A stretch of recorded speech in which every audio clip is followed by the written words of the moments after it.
Motivational junk food કહેવાય છે. Junk food કેમ જંક ફૂડ કહેવાય છે? કારણ કે તમારું પેટ ભરાય છે, ન્યુટ્રિયન્ટ્સ નથી મળતા, પોષક તત્વો નથી મળતા. એવી જ રીતે કશુંક તમે એક્સટર્નલ ફેક્ટર્સથી પ્રેરાઈને કરો છો, રૂપિયા મેળવવા માટે કે વાહવાહી મેળવવા માટે કે પ્રશંસા મેળવવા માટે, કામ થઈ જશે પણ ઇનર ફૂલફિલમેન્ટ નહીં આવે. જે સંતોષ છે કામ કર્યાનો એ નહીં આવે. અંદરથી જે ધક્કો આવવો જોઈએ એ નહીં આવે, અને એ નહીં આવે તો બહુ દૂર સુધી નહીં જઈ શકાય. Third stage is imposed motivation. જેમ કે બાયોમેટ્રિક્સમાં સમયસર હાજર થઈ જવું, થંબ કરી દેવો, એ ઇમ્પોઝડ મોટિવેશન છે. તમારે ડિસિપ્લિન કહો, ટ્રેડિશન કહો, રૂલ્સ કહો, જે બી કહો. ઇમ્પોઝડ મોટિવેશન કે કશુંક નિયમના ભાગરૂપે કરવું અથવા કન્સિક્વન્સીસ અવોઇડ કરવા માટે કરવું. આપણને ફરજ પાડવામાં આવે છે. એનાથી એક સ્ટેપ આગળ ધીમે ધીમે આપણે એક્સટર્નલથી ઇન્ટરનલ મોટિવેશન તરફ જઈ રહ્યા છે. ડિસઇન્ટરેસ્ટેડ હતું, એક્સટર્નલ હતું, ઇમ્પોઝડ હતું. ચોથું જે છે એ છે અલાઇન્ડ મોટિવેશન. હવે અલાઇન્ડ એટલે શું? તો આપણી જે કોર વેલ્યુઝ હોય, આપણા જે મુખ્ય સિદ્ધાંતો હોય, એમાંનો એક સિદ્ધાંત ફળીભૂત થતો હોય તો આપણે એ કામ કરશું. જેમ કે મારી દીકરીને ભણાવવું, તો મારી દીકરીને ભણાવવા માટે મારે મોટિવેશનની જરૂર નથી, મારે કોઈ એક્સટર્નલ રિવોર્ડ્સની જરૂર નથી, કારણ કે મને એક સંતોષ થાય છે કે હું એને કંઈક શીખવું છું. મારી એક જવાબદારી બને છે, મારે એને આત્મનિર્ભર બનાવી છે, મારે એને બધું કંઈક શીખવવું છે, મારે એની સાથે સમય વિતાવવો છે એ બાને. તો that is aligned motivation, aligned with values. તમારે કોઈ ધાર્મિક પ્રસંગમાં જવાનું હોય તો એ અલાઇન્ડ મોટિવેશન છે કે તમારી એક માન્યતા જે છે, એક મૂલ્ય છે, એક આદર્શ છે, એ દ્વારા ફળીભૂત થાય છે. ફિફ્થ છે ઇટ ઇઝ ઇન્ટિગ્રેટેડ મોટિવેશન. એટલે કે એ દ્વારા આપણને આપણા જીવનનો ઉદ્દેશ્ય મળી જાય છે. એ આપણા જીવનનો ઉદ્દેશ્ય પૂરો કરે છે એ કામ. જેમ કે કોઈ પણ જાતની સામાજિક સેવા, સમાજ સેવા, કોઈ સંસ્થામાં વોલન્ટિયર તરીકે કામ કરવું, રક્તદાન કરવું, ક્યાંક ડોનેશન આપવું. તો આ ઇન્ટિગ્રેટેડ મોટિવેશન છે. જેમ કે મારા માટે રાઇટિંગ છે. જ્યારે મેં લખવાની શરૂઆત કરી હતી પહેલાં 5, 6, 7 વર્ષ સુધી ક્યાંયથી કોઈ રિવોર્ડ નહોતો, કોઈ ઓળખતું નહોતું, કોઈ પ્રશંસા નહીં, કોઈ વાહવાહી નહીં, કોઈ રોયલ્ટી નહીં. પણ still writing was a therapy for, and it is a therapy for me. So મને એવું લાગ્યું કે આજે જ્યારે આટલા બધા મેસેજીસ મને મળે છે કે આ પુસ્તક વાંચીને અમારું જીવન બદલાયું છે, તો મારો એક લાઈફનો પર્પસ ત્યાં પૂરો થાય છે કે ચાલો ભલે શબ્દો થકી કોઈકના જીવનમાં કંઈક તો બદલાવ આવ્યો, કોઈકનો દ્રષ્ટિકોણ થોડોક તો બદલાયો. તો દેટ ઇઝ ઇન્ટિગ્રેટેડ મોટિવેશન, જે આપણો ધ્યેય, ઉદ્દેશ્ય એન્ડ પર્પસ ત્યારે જ થાય જ્યારે એ અન્યને મદદરૂપ થાય.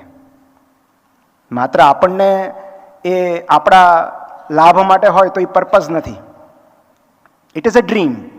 જ્યારે અન્યને આપણે ઉપયોગી થાય ત્યારે વિઝન બની જાય.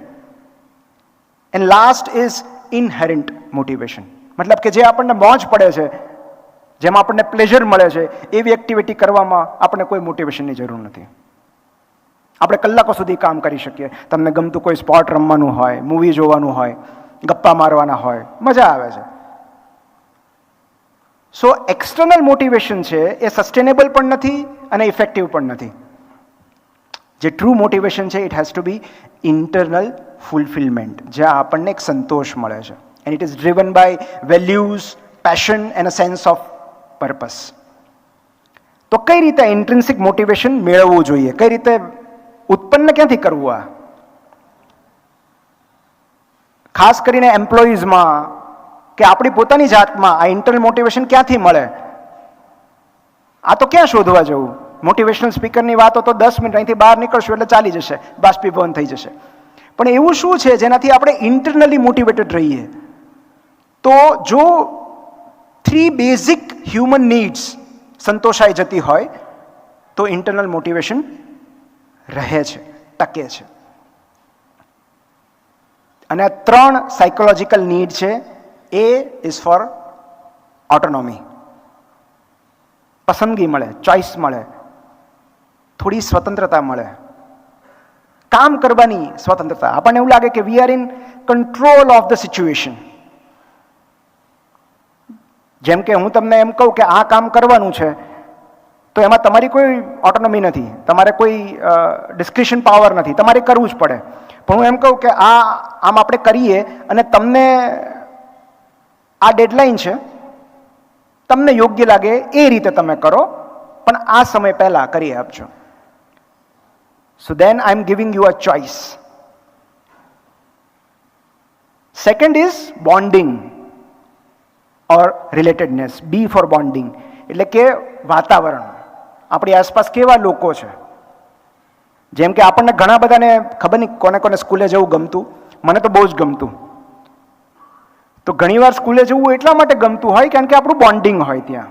ક્યારેક ભાઈબંધો સારા હોય, ક્યારેક બહેનપણીઓ સુંદર હોય, પણ જે બી કારણ હોય, બોન્ડિંગ. અને કેટલા બધા લોકો પોતાની જોબ એટલા માટે નથી છોડતા કારણ કે ત્યાં એમને વાતાવરણ અનુકૂળ આવી ગયું છે. ભલે પે સ્કેલ ઓછા છે, પણ એ છોડીને હાયર પે સ્કેલમાં જવામાં જો તમે ટોક્સિક એન્વાયરમેન્ટમાં ભરાઈ જતા હો તો લોકો જોબ નહીં છોડે કે ત્યાંનું વાતાવરણ બહુ ટોક્સિક છે. સો ટોક્સિક રિલેશનશિપ આપણે અવોઇડ કરીએ છીએ. જ્યાં આપણને આપણા જેવા લોકો મળી જાય છે, જેમની સાથે મનમેળ થઈ જાય છે, ત્યાં આપણે રહેવાનું વધુ પસંદ કરીએ છીએ. અને એટલે જ ક્યારેક ભાઈબંધો કે લોકોથી પ્રેરાઈને, આપણા કુલીગ્સથી પ્રેરાઈને પણ આપણે કામે જતા હોઈએ છીએ કે સ્ટાફ સારો છે, કામ કરવાની મજા આવે છે. And she is competence. કોઈ પણ કામમાં આપણું મોટિવેશન ત્યારે જ ટકે છે જ્યારે આપણને એવું લાગે છે કે આપણને આ કામ આવડે છે. We are good at doing this. Effectiveness. હું સંગીત શીખવાનો કે હું ગાવાનો પ્રયત્ન કરીશ તો ઓટોનોમી ભલે આવે, બોન્ડિંગ ભલે આવે, કોમ્પિટન્સી નહીં આવે. આમ તો કદાચ બોન્ડિંગ પણ જે છે એ ચાલ્યું જાય હું ગાવાનું શરૂ કરું તો સપોઝ મારા ઘરે મારે કબાટ ઠીક કરાવવાનું છે, દરવાજો બારણું તૂટી ગયું છે, કંઈક મારે સુથારી કામની જરૂર છે ને હું ફોન કરું છું અને સુથાર એમ કહે છે કે હું આજે નહીં આવી શકું, આજે નહીં, કાલે નહીં, એક અઠવાડિયા સુધી નહીં આવી શકું. તો there are two ways. One is external motivation. હું એને એમ કહું કે ભાઈ તું જે લે છે એની કરતાં ડબલ લઈ લેજે, ઇમરજન્સી ચાર્જ લઈ લેજે, I will pay you more, I will pay you double, પણ તું આવીને કરી જા. સો મેં એને શું ઓફર કર્યું? External motivation. હવે જો એને રૂપિયાની જરૂર હશે, આર્થિક તંગી હશે, આર્થિક ભીંસ હશે તો એ આવશે. પણ if he is like most of us કે જેને કામ નથી કરવું આ દિવસે, રજાનો માહોલ છે, રજાનો મૂડ છે, પૈસાની એટલી બધી જરૂર નથી, તો એ ના પાડી દેશે કે તમે ગમે લાખ રૂપિયા આપો તો એ નથી આવવું મારે. He will reject the external motivation. તો બીજો રસ્તો શું છે? મારે એની અંદર ઇન્ટરનલ મોટિવેશનના બીજ વાવવા પડશે. And there are two ways of doing it. એક તો હું એને ઓટોનોમી આપું, એને થોડી ફ્રીડમ આપું કે ભાઈ મારે છે ને 48 કલાકમાં થઈ જાય તો સારું, મારે પરમ દિવસે મહેમાન આવવાના છે, તો 2 દિવસમાં તમને જે સમય અનુકૂળ હોય, તમે નવરા પડો ત્યારે આવીને કરી જજો. સો મેં એમને ડેડલાઇન આપી, પણ સાથે એમને એટલી ફ્રીડમ આપી કે એમને ઈચ્છેલા સમયે આવીને કરી શકે. This is ઓટોનોમી. તમે એમને ફ્રીડમ આપો છો, કામ કરવાની સ્વતંત્રતા આપો છો, મોકળાશ આપો છો. એન્ડ સેકન્ડ, હું એમને એમની કોમ્પિટન્સ યાદ કરાવું કે ભાઈ તમારા સિવાય આ કામ કોઈ નહીં કરી શકે. Only you can do it. તમે એટલું સરસ કામ કરો છો ને કે મને એમ થાય કે બીજા કોઈ આવશે ને તો એટલું સારું કામ નહીં થાય. અને આ બે જો કામે લાગ્યા તો એ સાંજે આવી જશે. બિકોઝ એને પોતાની કોમ્પિટન્સ રિયલાઇઝ થઈ ને કે નહીં, આ હું આ કામમાં ખરેખર પારંગત છું. તો એને આપોઆપ આવવાનું મોટિવેશન મળશે. So these are the 3 things જે ડેનિયલ પિંકની બુક છે ડ્રાઈવ, એવરીબડી શુડ રીડ. જેમણે સેલ્ફ મોટિવેશન વિશે જાણવું હોય એમણે આ પુસ્તક વાંચવું જોઈએ. Drive, the surprising truth about motivations.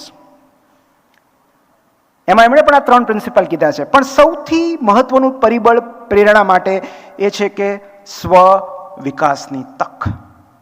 Because we are designed to grow. આપણો સ્વભાવ જ વિકાસ છે.